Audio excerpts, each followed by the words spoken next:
Hey, I'm Lydia and welcome to my channel. In this video, I am going over part 2 of Scar's Nature and Nurture quest, which is actually super short now that we've completed the longest waiting period of any quest that we've done so far. And I'm going to take you into Scar's other quests so that we can completely unlock him all the way to level 10. All right, let's get started.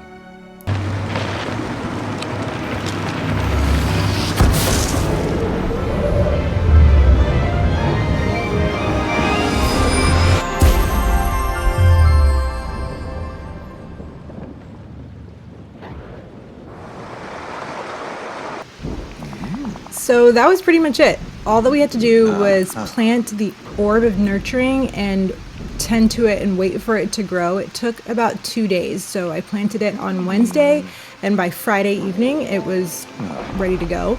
And so that was it. After that, you talk to Scar and you're done. You've completed the Nature and Nurture quest. Then, like, in the time that I was waiting, I was continuing to bring Scar his favorite things and continue to raise his level. And I assigned him as a gardening companion, and so I was able to continue raising his level that way. Greetings. And since I've been doing that over the past few days, I'm able to unlock his quests back to back to back instead of waiting to raise his level each and every time.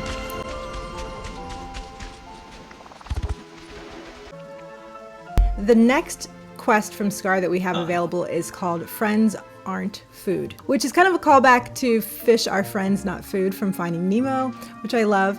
But with this one, Scar pretty much wants you to look and carry yourself a certain way before he'll even interact with you and engage with you. And so he sends you off to Mother Gothel, who is going to help you make this coat for yourself.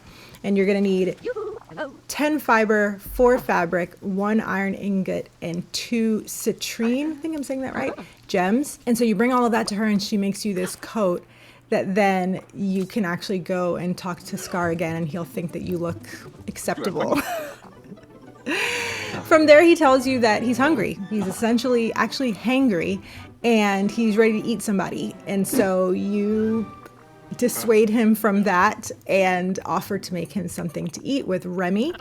And talking to Remy next, you receive the recipes for sakemaki and tekkemaki, which is sushi. And so you get the recipes and you go and make those. Meanwhile, Remy is making this coconut cake, which we don't receive the recipe for, which I thought was really interesting.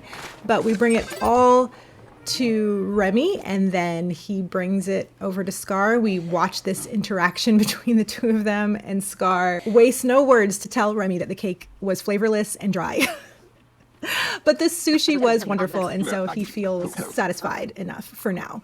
And that is the end of that quest. I thought it was really interesting that they named this quest Friends Aren't Food and then proceeded to have us make sushi. Once again, that Finding Nemo callback and the fact that we're making fish, I thought it was hilarious the way they tied those two things in.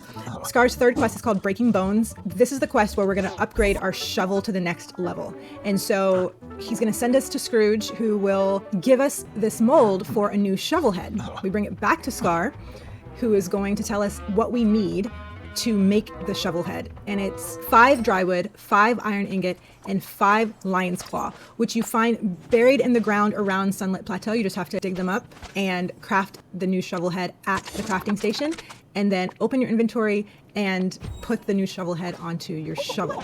At that point, you go back to Scar, who's going to tell you to go clear up some of these bones, and you'll be able to clear up some of the smaller ones. And that's the end of that quest. Scar's next quest is the Circle of Life quest. He's going to send you to Mother Gothel to pretty much help you get rid of the larger wildebeest bones that are blocking the land bridges to the other side of the Sunlit Plateau. She'll then send you into the mines to find some old bones. But to find the old bones, you can watch this little clip where I show you exactly where to find them.